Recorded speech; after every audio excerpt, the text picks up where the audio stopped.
मात्र सुबोध सिनेमा अभिनय या गोष्टी करत असताना काही सामाजिक गोष्टींवर देखील तू भाष्य करत असतो. 10वी-12वीचे विद्यार्थी जे आहेत, काही मुलं जे आहेत त्यांना कमी टक्के मिळतात, तर ते काही मुलं आत्महत्या करतानाच्या बातम्या देखील आपण ऐकल्या. तू त्यासाठीचा व्हिडिओ देखील पोस्ट केला होता आणि आता एक कार्यक्रम देखील घेणार, त्याविषयी सांगशील? पहिल्यांदा ज्या मुलांना उत्तम मार्क मिळालेत तर सगळ्यात पहिल्यांदा त्यांचं खरंच कौतुक आहे, कारण ती पूर्ण मेहनत आहे त्यांची आणि त्यांनी घेतलेले परिश्रम आहेत. त्यांची बुद्धिमत्ता आहे की त्यांनी इतके मार्क मिळवले. पण मला कायम असं वाटतं की सगळेच नाही ना पहिले येऊ शकत, नक्कीच. आणि केवळ मागे राहिले स्पर्धेत म्हणून त्यांचं आयुष्य कसं काय संपू शकतं. आणि तो प्रश्न मला खूप दिवस त्रास देत होता. आणि मला असं वाटलं की जे मनात आहे ते आपण बोललं पाहिजे, जे मनात आहे ते आपण केलं पाहिजे. आणि त्याच्यासाठीच मी तो व्हिडिओ अपलोड केला. आणि तेव्हा मला माहीत नव्हतं की काय नक्की आपल्या जवळच्या लोकांमध्ये घडलंय. पण तो व्हिडिओ अपलोड केल्यानंतर मला असं कळलं की आपल्या अत्यंत एका जवळच्या व्यक्तीच्या एका नातेवाईकाने आत्महत्या केली.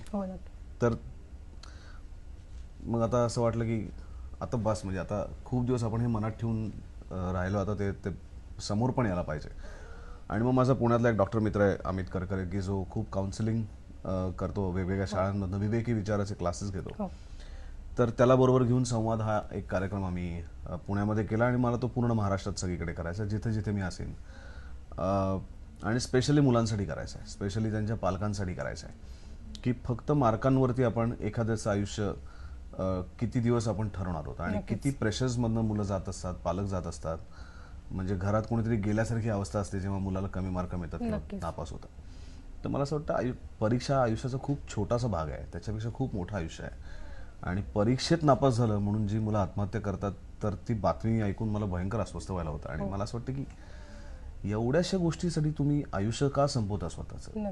आयुष्याची परीक्षा नाही ही, ती 10वी-12वीची एक फालतू परीक्षा आहे की ज्याच्यासाठी तुमचं आयुष्य तुम्ही पणाला लावू नका, असं मला खूप मनापासून त्यांना सांगावंसं वाटतं. आणि मला असं वाटतं की ते सांगण्यासाठी, आणि आज असं आहे, कदाचित माझ्या चित्रपट असतील, लोकमान्य असेल, कट्यार असेल, बालगंधर्व असेल, तर या चित्रपटांमुळे ही मुलं खूप गंभीरपणे माझ्याकडे बघायला लागलेत. आणि मला असं वाटतं की ती जर बघायला लागलेत, मी जे सांगतो ते ऐकतायत, तर माझं एक काम आहे की मी त्यांना नीट विचार करायला सांगितलं पाहिजे.